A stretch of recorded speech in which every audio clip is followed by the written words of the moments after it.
Good evening, Assalamu alaikum. This is News in Focus. My name is Faraz Patel. We thank you, the viewer, for staying with us here on Hilaal TV, DSTV channel 347. Now, of course, the big story of the day was South Africa submitting a detailed memorial against Israel at the International Court of Justice, aiming to substantiate its case that Israel is committing genocide in Palestine. South Africa filed the genocide case against Israel at the tribunal based in The Hague in late last year, saying Israel, which has continuously bombed Gaza since last October, are failing to uphold its commitments under the 1948 Genocide Convention. Now, to break down for us what this memorial is and, of course, what it entails in this ongoing case, I'd like to welcome Dr. Atilla Kisla, who is the International Justice Cluster Leader for the Southern African Litigation Centre. Dr. Kisla, good day. Thank you so much for joining us here on Hilaal TV on News in Focus. Thanks so much for having me. Absolute pleasure. Dr. Kisla, this memorial, for obviously anyone who's been following the case, understanding, so what does this memorial entail? Could you please break it down for us? So the memorial is basically the main submissions, what you could compare in South Africa to the heads of argument the party is filing. And South Africa now will file its memorial. And then Israel will have time, I believe, till mid next year, June or July next year, to file their counterMemorial. And then this case will move forward, hopefully soon, to the hearing stage. Yeah. But this is just to give you an overview of what the memorial is. One would look at, obviously, the impending of aid, which is obviously what South Africa is going to be presenting. They're going to be presenting, of course, you know, the destruction of schools, the destruction of UNRWA facilities, all of that's going to come into the equation. One would look at that as being probably part of the stronger parts of what South Africa is being to present in the memorial. Am I right in saying that, Dr. Kisla? Certainly they will. I haven't seen the memorial yet, but I assume that these kind of aspects will be included in the memorial. I think the major challenge that South Africa will face in its memorial and on the merits of the case is that it has to prove the genocidal intent on the part of the State of Israel. And in previous jurisprudence by the International Court of Justice, the court has said quite genocidal intent. So one will have to see whether South Africa can prove that there was a genocidal intent on behalf of the State of Israel. In order to do that, it will have to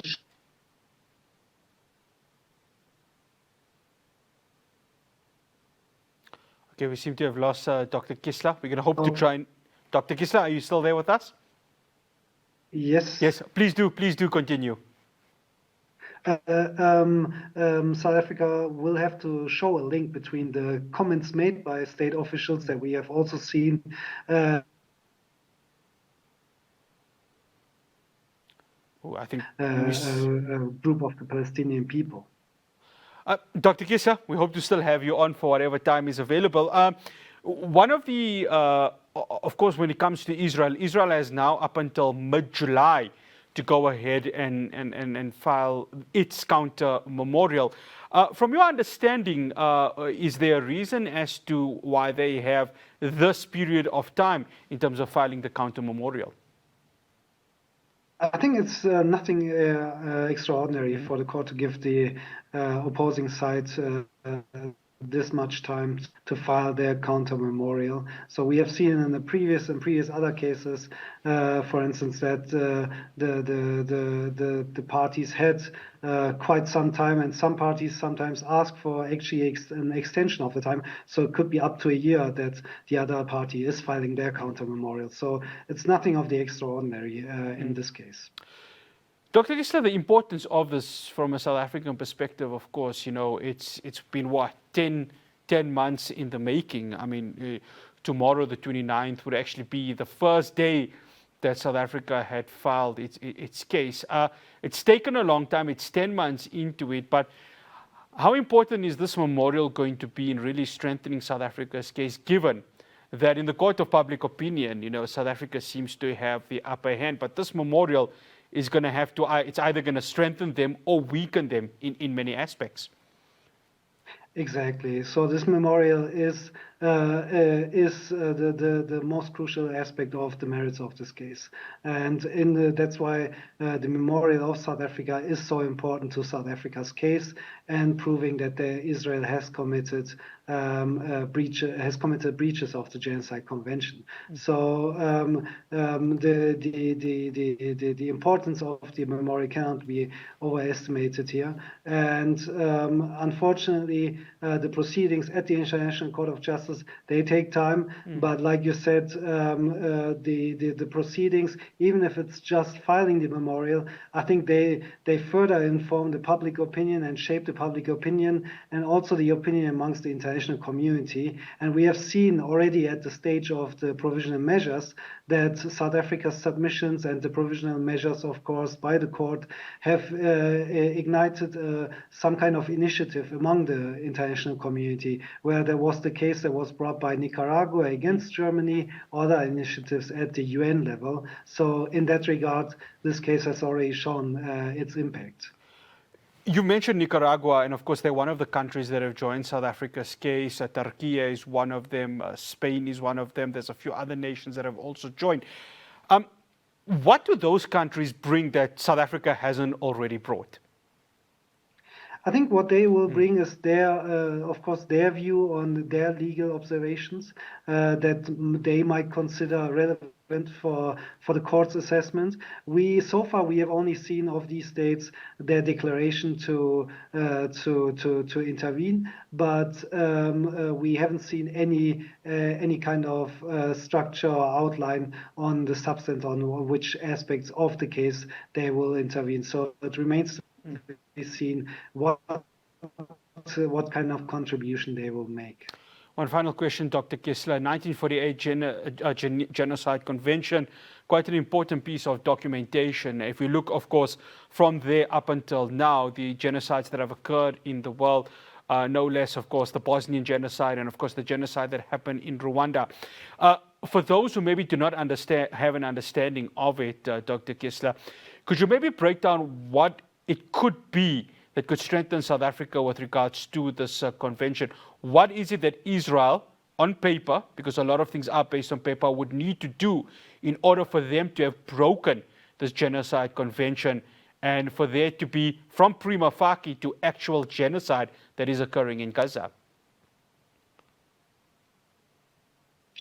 So South Africa would have to prove that Israel actually acted with the genocidal intent to destroy the protected group here, the Palestinians, in whole or in part, and that they acted, like I said, with the genocidal intent.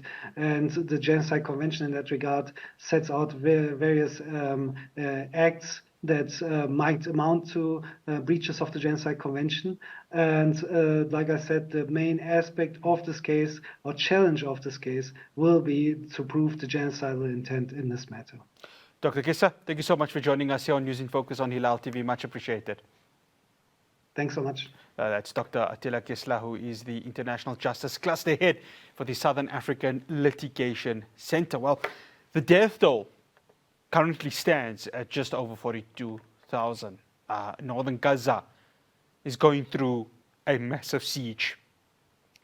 We see the southern part of Gaza being bombed. The Knesset of Israel is about to have a vote by sometime tomorrow to decide the fate of UNRWA, to completely cancel out UNRWA.